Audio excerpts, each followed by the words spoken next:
Hi everybody, welcome to Kyle's Everyday Meal. Today I'm going to show you how to make an amazing pork tenderloin that will cost you hardly any money and use very few ingredients. In fact, most of the ingredients you'll probably have in your home already. Every time somebody thinks about, meat, they always think of, prime rib or filet mignon or those types of dishes. Now, that's great if you can spend, $50 or $60. But if you're having company over, you just want to cook for yourself and you want to cook something amazing, but you don't want to spend a ton of money, pork tenderloin is definitely the way to go. Now, what you want to do is just go down to your local, supermarket. You'll probably see pork tenderloin just behind the counter or in the meat counter. You want to buy the pork tenderloin that was prepared by the butcher in the store. If you buy different brands, not the store brand, but actual, national name brands, they're always more expensive. But if you get just the one that's prepared in the store, look at this. I got 2 pork tenderloins and 3 apples for just over $10. I don't know if you can see that. So 2 pork tenderloins and 3 apples. So for under $10, this would easily feed, like 5 people for sure, maybe even more. So with salad on there, you got a great meal. Now, the beauty of pork tenderloin is you cannot mess it up. You can take this pork tenderloin, season it up, throw it in the oven, and you have an amazing meal. Trust me. But what I'm going to do is I'm going to show you how to make it even better. When your friends and family try this, they're going to be amazed. So, all you need is some simple ingredients. You just need some beer, which everyone has beer. You need an apple, and you need some brown sugar. Now, what you want to do is you want to take the apple, cut it up, throw it into a blender, some beer, however much, and generous helping of brown sugar. I use about that much, kind of a small bowl.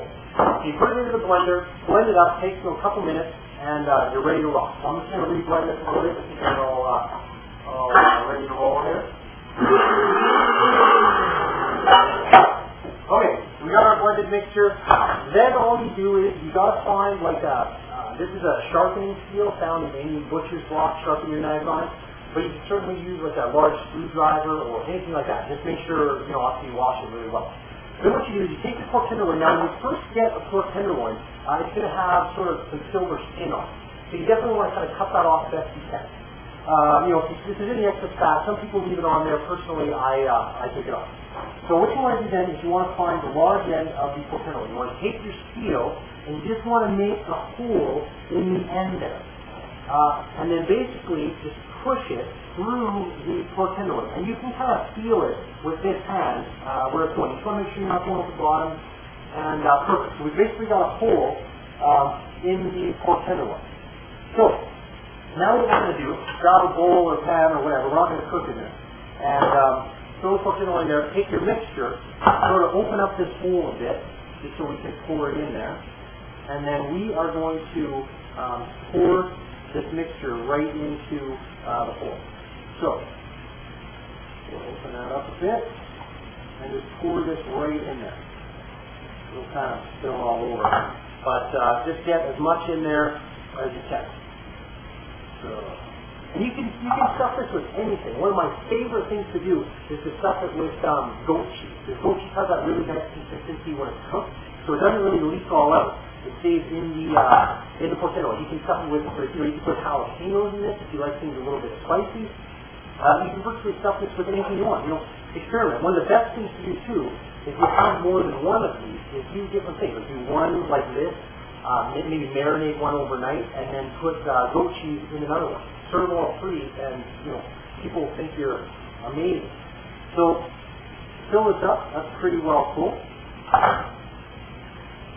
Perfect. Got some apples in there. Oh, that's fantastic. Okay, so put it back onto our butcher's block. And then what we want to do is we just want to grab some string.